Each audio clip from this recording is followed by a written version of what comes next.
Hi there. Hope you're having a good Friday evening. I was just sitting there and watched a few videos and Monty the cat. That's lovely. Beautiful beach and other videos I watched. The one at thought stopping cliches. That was yeah. Made me think about. I was thinking, well, what ones do I know? But I can't think. I could have written some down, but I'm wondering with videos sometimes I don't want to know what I'm going to say, type of thing, which makes it you never know. Nothing might happen. That's all right though, isn't it? It's windy outside. You could hear the wind coming up. Um, could it? Yeah, I don't know if you can hear it. What else was I did? I watched Peter Elston's brilliant video looking at all the statistics and comparing different documents, and he's got some really amazing information that Peter Elston has. That's to do with Lucy Letby. And I made my second batch of biscuits, which turned out nice. When the dough has been in the fridge for a couple of days, I know other people probably all know all this, but I'm discovering this. This reminds me of something I read in a Jean Rhys short story, where I think it's in a story rather than a letter, because I think I read some of her letters once that have been kept. Jean Rhys, who wrote Wide Sog SOC and Good Morning Midnight, and a bunch of other, a bunch, I mean, a number of other novels and short stories and novels. But she was an actress initially. So I've gone off on a tangent, but that's just all right. I just gone off on a tangent. So in the 1920s, I think it was even, yeah, it was in the 1920s, early teens of the 1900s or 20s, she went to what was called, I think it was called Trees School, after Sir Herbert Beerbohm Tree, down in Gower Street in London. Subsequently, it was called the Royal Academy, and it was a 2-year course then. I don't know if she did it all, I think she might have done. But she went on, and this is Jean Rhys now. She went on and did some like musical reviews in the chorus and traveling around, and some of her short stories are based on that. I listened to a short story last night by oh god, the name's gone out of my head. The writer that wrote Rebecca, Daphne du Maurier. Rebecca is one of my favourite books. I remember reading that over about probably about 6 months. It took me to read it. I thought it was amazing. But this is a short story channel. I put it on posts on my channel. It was really well done story. A reading of the story. She kind of left it on a cliffhanger. She's gonna, I think, do the final, the denouement, as I think it's called, the final bit of the story tonight. Obviously, fairly long story, longish sort of story. Maybe I don't know how many words. I think it's difficult with a word. I mean, I think like for publishing short stories, the word count. I remember Jean Rhys did this short story, and it's amazing. It's like about 10,000 words. It's called "Let Them Call It Jazz." Let them call it jazz, and it's an unusual length because it's not a novella, but it's. And when does a short story become a novella and all that kind of stuff? I don't know. Who knows? It's just arbitrary kind of cutting off points anyway. But Jean Rhys mentioned, I think again in this book about short story writing and or her letters about how can I publish? Let them call it jazz. It's an unusual length, it's 10,000 words. I think I bought it. I think Penguin issued it as one of their some years ago. Penguin did like these books for 60p. They were like mini books. They're only about 3 inches tall by a few inches. Um, and they were, and it was in one of those, you know. So that was great. That was a great short story. There's a short story by Jean Rhys. I love the title. It's called "Till September, Petronella." I don't know. I've got it. I might. There's a very very short story by Jean Rhys. I think it's called "The Return." I've got it on my computer to. I want to read it out.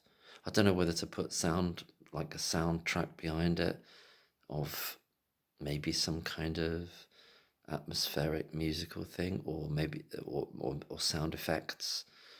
But it's interesting with that. And the one I heard last night being read, well, there's a little bit to go, is there was quite overt music used through it, and it wasn't like in the background, but it kind of worked. I mean, I think it worked.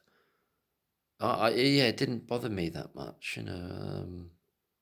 And the way the lady happened to be a lady that read the story. I think the story's called "Kiss Me Again, Stranger." Um, I'm gonna see if she's maybe over the weekend. See if I've forgotten the name of the channel now, but I put it on the posts on my channel. Channel.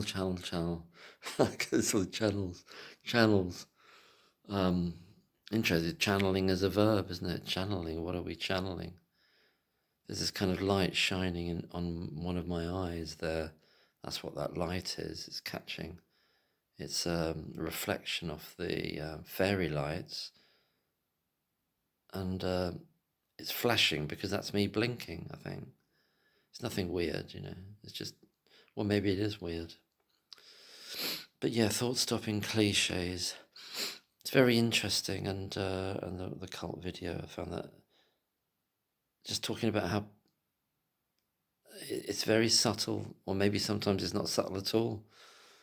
Gradually, how you can become, you can lose your I don't know what it is. Is it objectivity? And then you get pulled in because the group is powerful. The group is powerful. I'm finding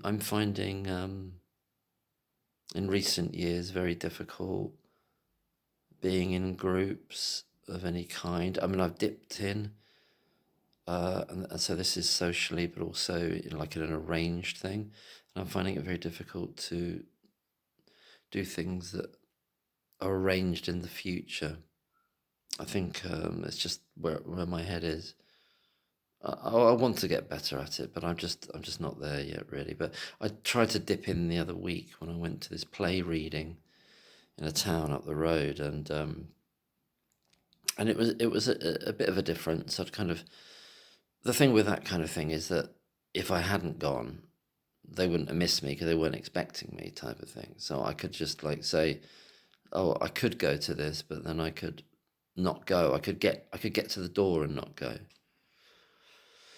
But it was all right, and the people were, you know, they're okay and everything, and nice enough. And I didn't go back to the thing because the next week they were doing like auditions, and I did. The truth is, I didn't like the play that they'd chosen. I didn't like it. No, I mean, I kind of laughed along with some of it. We were reading it because a lot of it was to do with the reactions of people. It was very sexualized. It's not that I'm against that per se, but it's just I found it quite coarse. I can be coarse as well, but it's not. But I just didn't like the play, and I think if you're going to be in a play, I think or if I speak for myself, if I'm going to try to go back into something like that, which I haven't been involved in a long time, or decades. Although I've kind of been along to some readings, I quite like the reading of them. There used to be a play reading thing in Wells Library in Wells. But then, but I kind of, hypothetically, I'd love to be in a play again because it was something I used to, when I was in my late teens, I kind of joined this group where I grew up in Bedford Dramatic Club. I was very, very shy at the time, and maybe still am in some ways, but cover is, well, being in a play was, I didn't have like big parts in these plays. I just like like a servant who was deaf, I think. I think he was deaf. Or maybe the other servant was deaf. I can't remember. I think I was, no, I think I've got some kind of ear complaint. And weirdly, that's a bit of synchronicity because that was a play called My Cousin Rachel, which is based on, and I can't remember now if Daphne du Maurier wrote that as a play or a novel. I think she wrote it as a novel, I think. But there we are, Daphne du Maurier, interesting. I think she found, she came from a theatrical background. The lady was saying yesterday. I think I knew that a bit. A lot of actors in her family, and then went to Cornwall, and obviously a lot of her stuff is set there. Daphne du Maurier. And some people think she was kind of like a recluse, but other people said no, she had like a group of friends and stuff. She just wasn't on a wider social scene or whatever, Interesting writer. I did have a book of the birds to read the birds because she did the birds, the Hitchcock film, Daphne du Maurier as a long short story, I think. And I think, I might be wrong about this, that Daphne du Maurier did also the story that became Don't Look Now. I'm not sure about that, I might be wrong.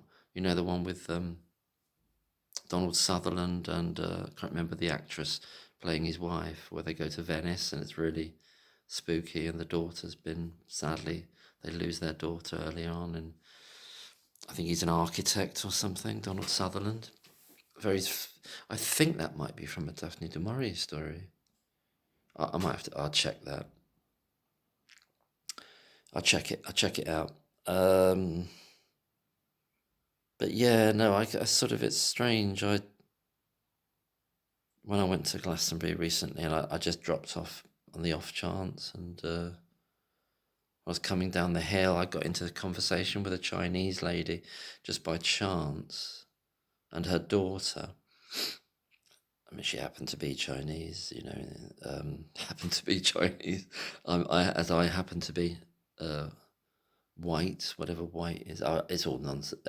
It's not, but it's interesting as well. We're coming from different places in the world, but it comes into it because we started just talk. Well, it came about because I heard this voice coming from a tree, and it turned out to be this little. I put up as a short thing.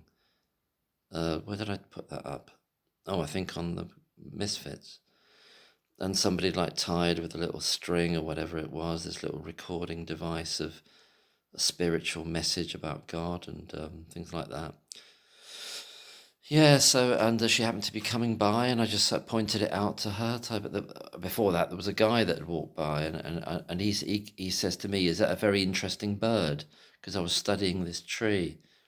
And I said, "No, look, it's this." And then he comes near and he goes, "Oh, okay." And then he walks on. And then the Chinese lady and her, I didn't know if she was Chinese or Japanese at the time, but we fell into conversation because I was walking back to Glastonbury, where I went to get a snack from Co-op.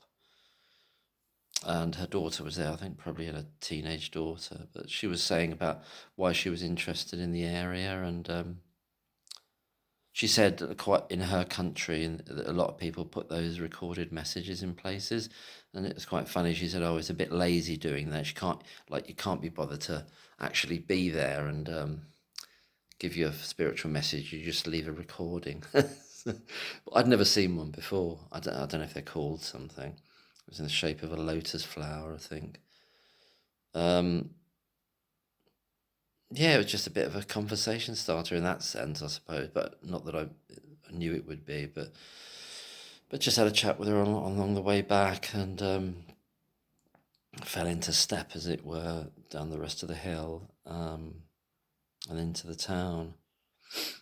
But she told me some interesting things about her grandfather in China, as it turned out, and I didn't know she was Chinese, but she said China eventually. Her grandfather in China, but she lived in London.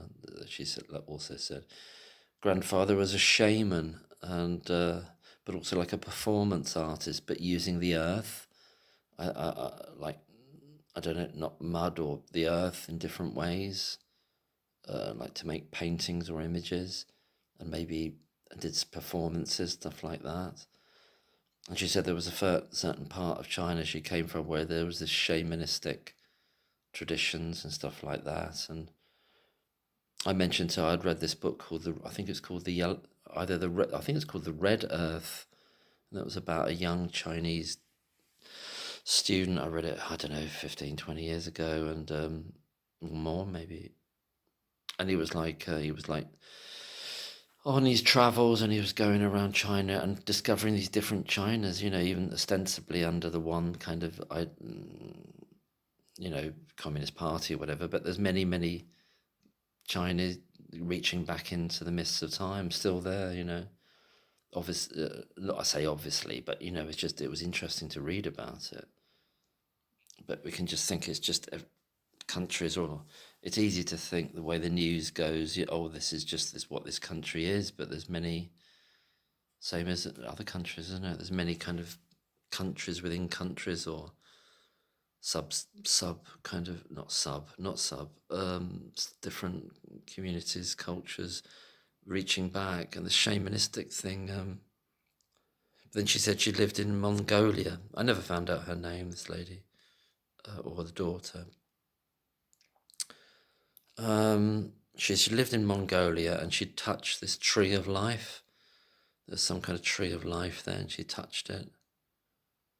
And it gave her these dreams, these very intense dreams in which people were dying, and I think some of the people were people that she kind of knew, who were working in this mine, and I don't know if I got all the details right in memory. Working in a mine in China. I can't remember what they were mining, if it was metal or precious stones or whatever it was, or coal, I don't know. But she had this kind of premonition after touching the tree of life. And these people died. And then she either later found out, I think if she was too late, or she heard when she went back to China, presumably, or I'm filling in bits here because I don't know the linkages. But a couple of people died in this mine. But I said to her, "Oh, was it an accident?" She says, "No, not an accident. They were shot, or they were killed, murdered, I said, "Oh, it's a crime then, yeah." But she said, it was almost like touching this tree of life, which I'm presuming was some kind of, in some ritualistic space in Mongolia, wherever she was, an image of it that was very important there, this idea of the tree of life. I think I mentioned something to her about, I'd heard of a tree of life in the Scandinavian or Norse kind of belief. Is it Yggdrasil? I don't know how you pronounce it, a tree of life. And there's probably lots of them over the world, in Africa and Celtic, and I don't know them all, or don't know. I've heard of it as a concept. I think it's almost like it crops up here and everywhere, doesn't it? Crops up, tree of life. It's coming up to 20 minutes now. So anyway, she had that premonition, and she was just saying, and she was just drawn very much to Avalon, Glastonbury, the tour, and things like that, because and it was like this link of, Mongolia, China, older China, pre any sort of communistic kind of thing that has been since, what was it, when was it, 40s or whatever, or a bit before, or the Long March Forward and Great Leap Forward and all that stuff. There's obviously a bit like with Iran, is Persia, thousands and thousands of years. It's just these, and probably everywhere in its own way, just reaches back into the total mists of time, and but yeah, just I don't know. That was a bit of a ramble. Anyway, that's my ramble. That's my ramble. I'm gonna have a drink of water now. Keep seeing these little infographic things to remind you to drink water. I've been having this thing lately where I came across it in a video, this idea where you have periods where you stop doing essential physiological things like drinking. It's just there. It's not that you can't do it. You've got the water, but you just don't do it. But I've got to stop doing that because it's not good, is it? It's not all the time. It's just periodically. So anyway, that's have a great weekend and everything like that. And yeah, very bless the consortium. It's bless the misfits, for they shall inherit. I don't know what they're going to inherit. Just like stuff. What are they going to inherit? Chocolate eggs, a go-kart. I don't know, just think what else could they inherit? A nice lamp, a hat, some balls of wool in different colours, slippers in the shape of rabbits. They can inherit misfits. They'll just get what they're given, and stuff. But, anyway, time for a drink of water. Take care and all the bestest. Bye.